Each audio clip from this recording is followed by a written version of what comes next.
Welcome to the CFL 3-Down Breakdown. I'm Ian Cameron for Sportsbook Review. We're ready to kick off Week 4 of the CFL season. Andrew McInnes, my co-host, not here yet, slated to be here. Hopefully he'll join us very shortly. We're ready to kick off Week 4. It's been an interesting CFL season. We've had some surprises to this point. We've had really in the East Division is where most of the surprise has been through the first 3 weeks of the season. The Toronto Argonauts being in first place in the East Division. Raise your hand if you had that following the first 3 weeks of the season. I would be willing to say nobody thought that was going to be the case, but here they are, the Toronto Argonauts, 2-1 to begin the CFL season. And they had a bad fourth quarter really against the BC Lions in their only loss. But they were actually leading BC going into the fourth quarter of that game, and then they're able to beat Hamilton and Ottawa in their other two games. So the Argonauts, to me, are the story in the CFL season right now. 2-1 straight up and against the spread for a team that was expected to be just an absolute, bottom feeder, a team that was expected to be in a major rebuilding procedure this season with new GM Jim Popp, new head coach Mark Trestman, a situation where the roster is completely rebuilt on both sides of the football. Other than Ricky Ray, the veteran quarterback who's been there for a long time now, new receivers, retooled offensive line, retooled secondary, revamped linebacking core, revamped defensive line. And so far, for Mark Trestman, you can say what you want about the NFL problems he had, Mark Trestman. It obviously didn't work. The Chicago Bears' tenure as head coach was a disaster from the beginning.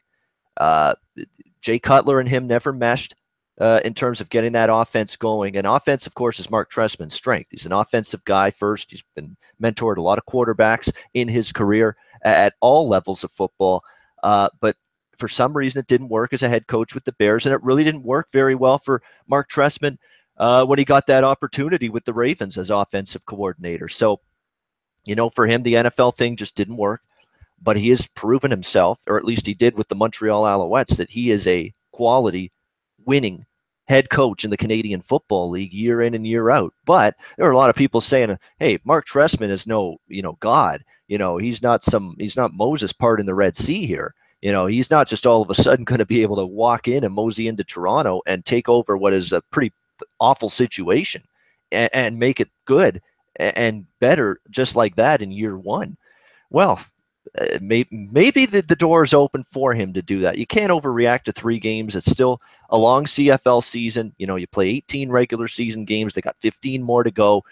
But there's no doubt there's positive signs from the Toronto Argonauts. The defense has been terrific. I mean, the defensive line play and the pressure they have gotten on opposing quarterbacks, it's been phenomenal. I mean, they have harassed Zach Collaros and Trevor Harris, the 2 quarterbacks they faced in their 2 victories, got consistent pressure from the front 4.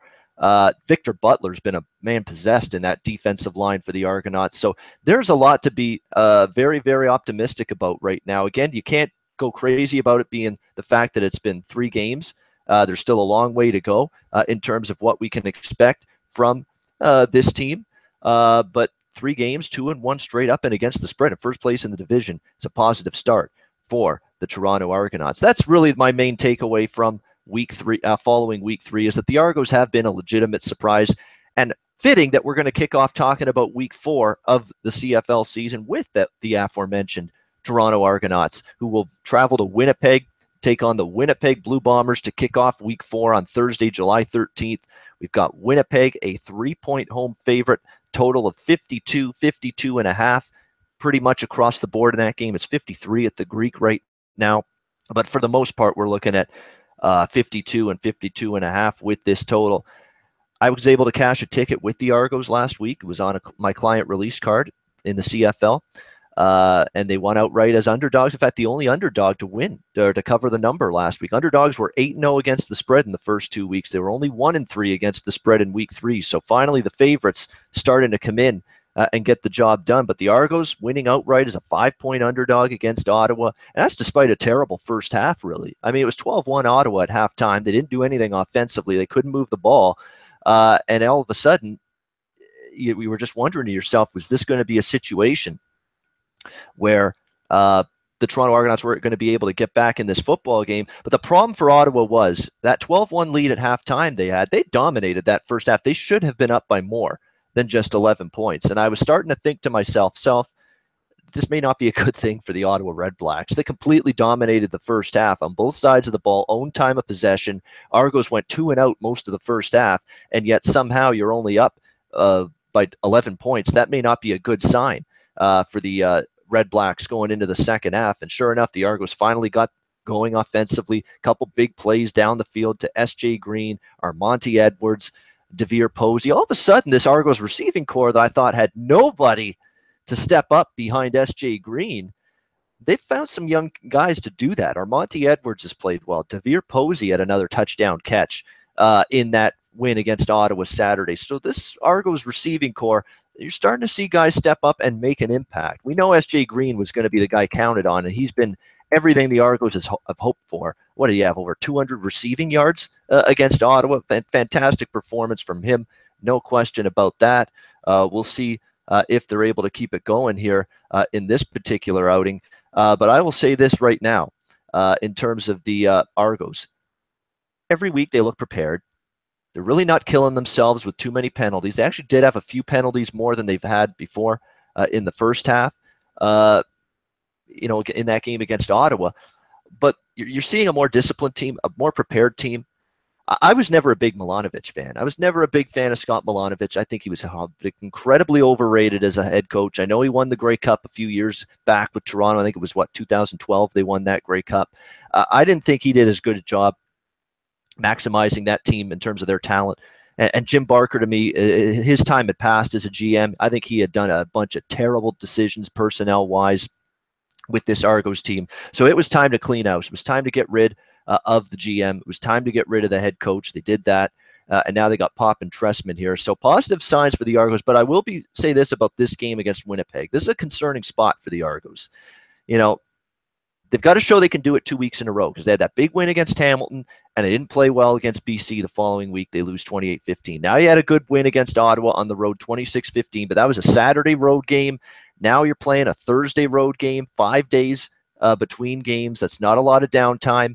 Now you got to play 2 road games in a span of less than a week. This is a tough spot. Scheduling spot-wise, this is tough for the Argos here. There's no denying that whatsoever.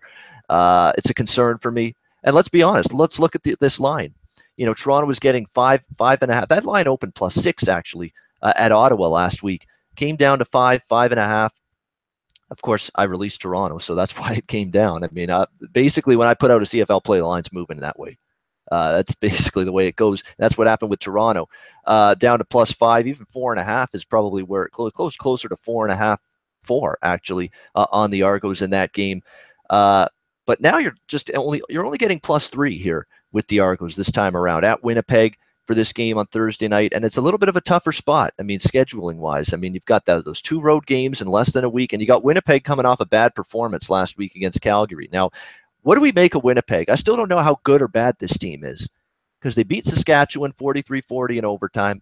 Okay, offense looked great, but Saskatchewan, they've got some issues. They're still trying to rebuild.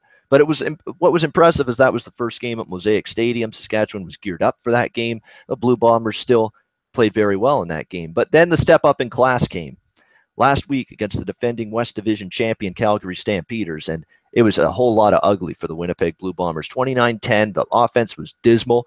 2 interceptions thrown by Matt Nichols, including a devastating pick-6 right inside his own 20-yard line, which really put the game in dire straits for the Winnipeg Blue Bombers on last week against the Calgary Stampeders. So it was terrible for Matt Nichols. He could not read the Calgary defense whatsoever. He was missing pretty much every one of his throws. It was not a good sign whatsoever. We'll see now if Winnipeg is able to bounce back here. It's a tough game. It's a tough game, but I am actually, even though the Argos came through for me last week, and I'm liking the positive signs I'm seeing from them, I'd need more than +3 to even consider backing the Argos here. I'd probably lean a little bit to Winnipeg here, laying the 3. We'll see. I mean, Winnipeg, though, again, is a team that coming into the season, when we previewed the season, I said, I'm not sure this team's going to be as good as they were last year. They got hot when Matt Nichols took over for Drew Willie, but the defense still concerns me with this Winnipeg team. They were a turnover ball hawking machine last year. That's why the defense was as good as it was. You look at yards allowed, pass yards allowed, rush yards allowed, points allowed. It didn't mesh with the fact that everybody thought this was a great defense. It wasn't. The turnovers they forced masked this defense a little bit. It's a decent defense. It's an okay defense, but I don't think it is a phenomenal defense whatsoever. If they're not forcing those turnovers, that you can move the football against this Winnipeg team. Calgary showed it last week. Saskatchewan and Kevin Glenn certainly showed it in week 1. And they're going to have to get better pressure. I mean, Bo Levi Mitchell had too much time last week, and Ricky Ray is a guy that if you get pressure on him, he can get rattled. He's not a mobile quarterback at this stage. He never was. But if you got to get pressure on Ricky Ray, you let him stand back and find time, he's going to pick you apart. So very interesting game, one of the tougher ones on the slate here. But I know from a scheduling perspective, a little bit of a tough spot here for the Argos, in this particular game, having to play twice on the road in less than a week. All right, we've got a doubleheader on Friday, July 14th. Calgary takes on Montreal. We've got Calgary, a 5.5-point road favorite in this one, total of 48.5, 49, pretty much across the board as the Stamps take on the Alouettes. You got to love Chris Cuthbert, by the way. Remember the last time the Calgary Stampeders won the Grey Cup? Chris Cuthbert and even Rod Black to a lesser degree, the guys that do play-by-play for TSN for the CFL games, they got some of the biggest cornball, corny fucking phrases you'll ever hear. I mean, you hear Chris Cuthbert with the Winston October in November. Well, when Winston October got that big catch in the Grey Cup years and years ago. You hear him when the Calgary won the Grey Cup last time. The revamped Stamps are champs. I mean, it's just so friggin' corny, some of the things he says. He's a good play-by-play guy, though. Cuthbert is great, but, cool it with the cornball stuff. I mean, come on. The revamped Stamps are champs. That's a little corny, isn't it?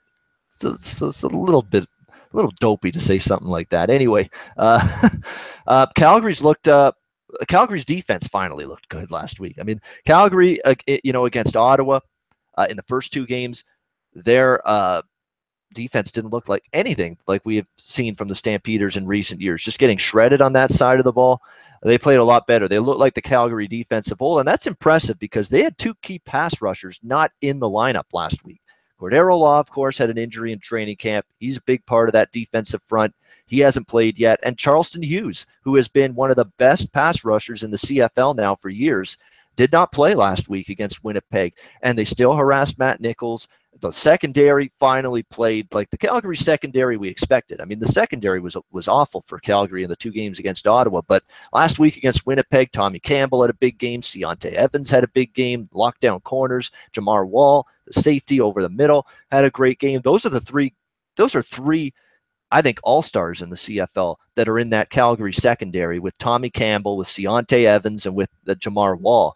And finally, they played like that last week. I mean, Campbell especially, Tommy Campbell. I mean, did any receiver for Winnipeg make a catch going one-on-one against him in that game last week? I don't think so. I mean, it was a complete shutdown, lockdown performance by him in particular at the cornerback spot for the Calgary Stampeders. So really impressed in terms of their pass defense. Resembled more like the Stampeder defense has looked the last couple of years. It wasn't exactly a fluid game for them offensively, yet they still put up 29 points. I mean, basically, if Calgary doesn't score 30 points in a game, that's basically the equivalent of a bad offensive game for them these days. That is how potent they are. That's how good Bo Mitchell is. That's how good Jerome Messam is at running back. That's how good some of these young receivers are. Kamar Jordan, Davaris Daniels, Marquay McDaniel can still get it done at this stage of his career. So there's a lot to like about this. Lamar Durant, if he gets going, he's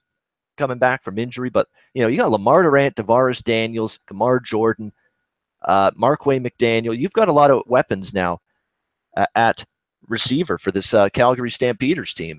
And this offense isn't going anywhere. This Stampeders team is going to be able to score, going to be able to move the ball against pretty much every team here in the Canadian Football League.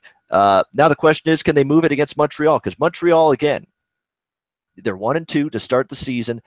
But you can't blame the defense for their losses. I mean, their defense has given up 20.7 points per game so far. If you're doing that, you're giving yourself a really good chance to win football games. I mean, Montreal gave up 16 to Saskatchewan, only 23 on the road to a pretty good Edmonton defense, or a pretty good Edmonton offense, rather, Mike Riley, and then 23 last week against the BC Lions and held them in check.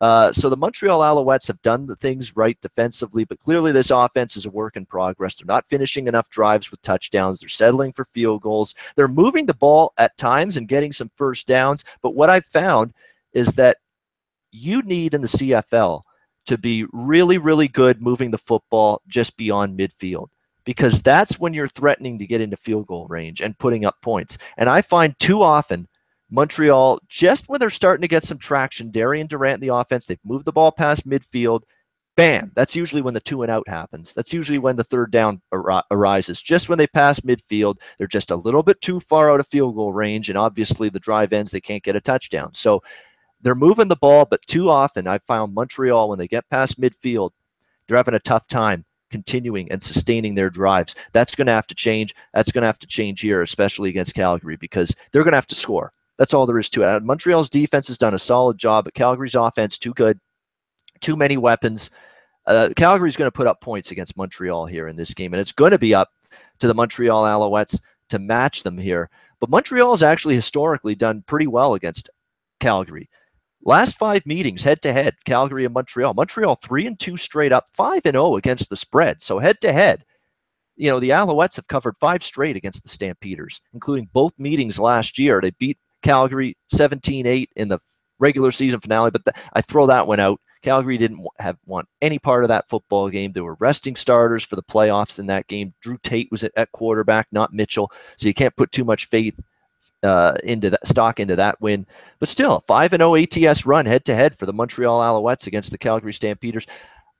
Montreal's defense has played good enough where I'm a little reluctant to lay 5.5 with Calgary. Calgary's not exactly a team I'm looking to bet against, but Montreal's played them surprisingly tough in recent games. Maybe the slightest of leans to the home dog here. I mean, you've got a Calgary team that's off, 3 straight divisional wins. Now they're going outside the division, or 3 straight. Well, they played Ottawa twice. 2 rematches for the Grey Cup, but you could almost treat that like a division game because that's such a big rivalry. They were up for those 2 games against Ottawa. They played Winnipeg, a team in their own division. Is this a letdown spot for Calgary? It could be. I actually think I've got this gut feeling Montreal may hang around in that game. So I'd lean a little slightly here to the Alouettes, plus 5.5, plus 6. And like I said, Montreal's got that 5-0 ATS head-to-head track record going for them against Calgary. We've got Ottawa-Edmonton coming up Friday, July 14th. We've got Edmonton, a 6-point home favorite in this game. This is the highest total on the board for week number 4 of the Canadian Football League. 57.5 in this game. The Edmonton Eskimos off their bye week, so that's something you want to keep in mind. They had the extra week to practice to prepare for this game. We'll see if that matters here. Edmonton 2-0, a good start to the season for them. A nice road win against the BC Lions early in the season. Very impressive with the way the Edmonton Eskimos played in that game. The way they moved the ball against a very good BC defense. I mean, BC's defense, had a tough time against Mike Riley and that Eskimos offense. And then they played Montreal 2 weeks ago. They didn't have as good an offensive showing in that game, but they still got the victory, 23-19 at home, although they did not cover as 9-point favorites in that football game. Now they're taking on an Ottawa team that really gave them trouble last year. I mean, when you look at it, this is, I don't know if you want to say triple revenge here, but it is triple revenge for the Edmonton Eskimos. Ottawa beat them in both regular season games last year, 45-37 in Edmonton, 23-20 in Ottawa. And then, of course, the playoff game. This is a playoff rematch. Edmonton crossed over to the East and beat Hamilton in the East semifinal last year. Then they played Ottawa in the East final. And Ottawa ends up winning 35-23 in what was a crazy, that blizzard game in Ottawa that day. The Eskimos and Red Blacks last year in the playoffs. That was just an insane football game. It was tons of snow. was wild. And yet the offenses still were able to move the football despite whiteout conditions pretty much in that football game. So this is all of a sudden a nice little rivalry going. Ottawa's got some good West Division rivalries going right now with the teams in the other division. You know, they got a great rivalry with Calgary now. They got a good rivalry here with this Edmonton team. So I expect this to be a very good football game. I expect Ottawa to come out very desperate in this game. They're 0-3. Well, they're 0-2-1. They tied Calgary in week 1. Their defense is a problem right now. There's no question about that. It's been not good enough on the defensive side of the football. Receivers are getting behind their DBs way too often. Not enough pressure up front from the defensive line. They've given up 31, 43, 26 points, 100 points combined allowed by this red-black defense in the first 3 weeks. That's not nearly good enough. They're going to have to be better here in this game. I expect a shootout, but still wondering if I'm willing to go over a 57, 57.5. That's a very high total, and let's be honest, the unders have done very well here in the CFL. You're not getting a great bargain right now early in the season to go over the total. I mean, you look at last week again, week 3 results, you know, other than Hamilton against Saskatchewan, every other game stays under the total last week. So again, I think we're going to get points. It's just a question of value. Do you want to go over 57, 57.5? And it wouldn't surprise me, actually. I know Edmonton off the bye week, you know, is going to be rested, well ready and all that. I understand that. But Ottawa's matched up extremely well with Edmonton in the last season and a bit.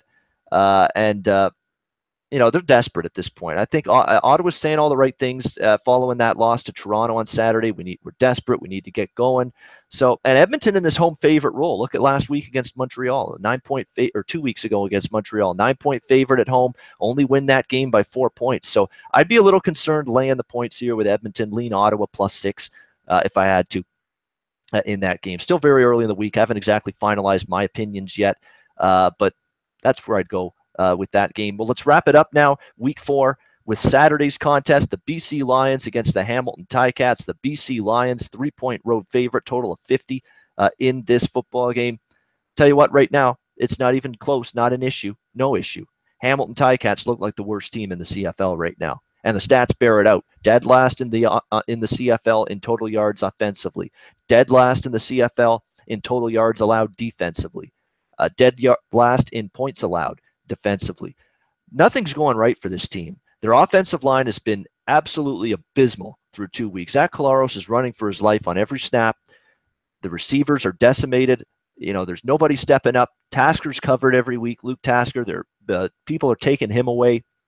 Nobody stepped up for the injured Terrence Tolliver, who's out for the season. It's got to be, you know, Jalen Saunders actually showed me some potential last week against Saskatchewan. He was probably their best receiver. Jalen Saunders, I think, has got potential in this Hamilton Ticats offense to maybe be a difference maker and help out Luke Tasker. But besides that, it's a lot of mediocrity in the receiving core. The offensive line's been terrible. I mean, a lot of people are being hard on Zach Collaros. I understand that, but he's gotten no help, none, zero from this offense. And he's going to have to start getting some help in order for this Hamilton offense to improve. And their defense, until they get Abdul Kanay and Emmanuel Davis, their top 2 cornerbacks on the field again, that secondary is going to continue to get just crushed by opposing teams. They have nobody that can defend opposing receivers right now. They have nobody that can keep their eye on the football and watch it in the air and basically make a play on the ball right now in that secondary. And I was worried about this Jeff Reinbold hire as the offensive coordinator from the beginning, and I'm still worried about it. He didn't do good as a defensive coordinator when he was with the Montreal Alouettes. Jeff Reinbold was terrible in that 1 year as a defensive coordinator. His teams were dead last against the pass that year when he was DC with Montreal. And right now, this Hamilton team's in that same boat. They can't stop the pass right now, and there's a lot of issues. This is an 0-2 team that has been outgained by over 500 yards combined. 545 yards they were outgained by in their 2 losses against Toronto and Saskatchewan. That's awful. That's brutal. Non-competitive in both games. So they're going to have to hope, returning for their home opener here, first home game at Tim Hortons Field this season. They're going to have to hope that does something for them. But I'm not sure just coming back home is going to be what cures what ails this Hamilton Ticats team. The BC Lions, on the other hand, continue to get the job done. I've actually used the BC Lions as a best bet and a winning best bet 2 weeks in a row here on the 3 Down Breakdown show. We took them against Toronto a couple weeks ago at +3.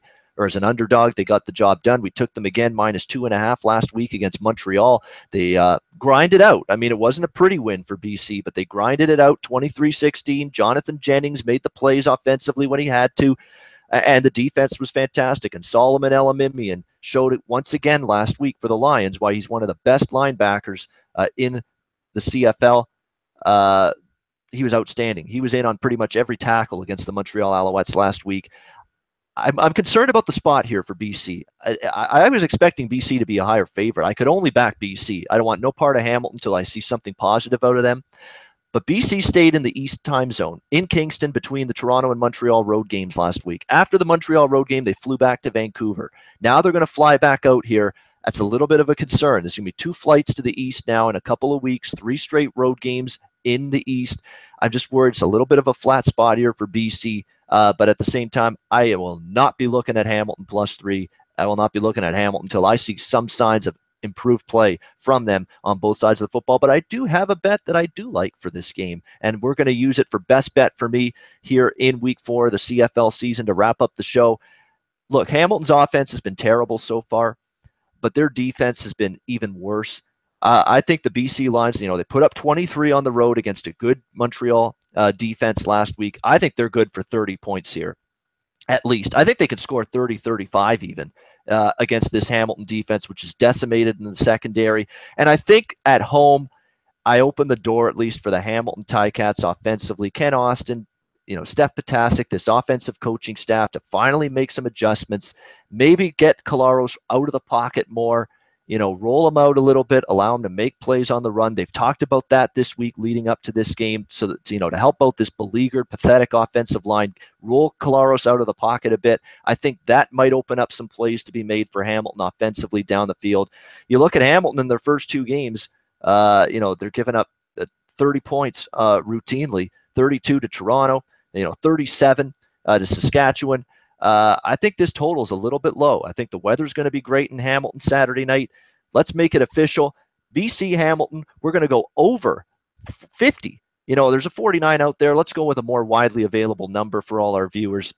Make it a little more fair. BC Hamilton over 50. That's going to be my best bet for week 4 in the CFL here for the 3-Down Breakdown show. Let's see if I can make it 3 best bet winners in a row. For the CFL 3-Down Breakdown, we're going to take BC Hamilton over 50. That's going to be my best bet for this week in the CFL. All right, that's going to wrap up this week's edition of the 3-Down Breakdown. Thanks to everyone that tuned in. Thanks to Joe Everett in the chat. He's bringing up some great points, talking about a lot of different players and things he's noticed in the past. Joe Everett, big CFL fan. Thanks to him for tuning in and popping up on the chat box. We'll be back next Tuesday, noon Eastern, 9 a.m. Pacific time with another edition of the CFL 3-Down Breakdown show. Until then, enjoy week 4 of the Canadian Football League season and good luck.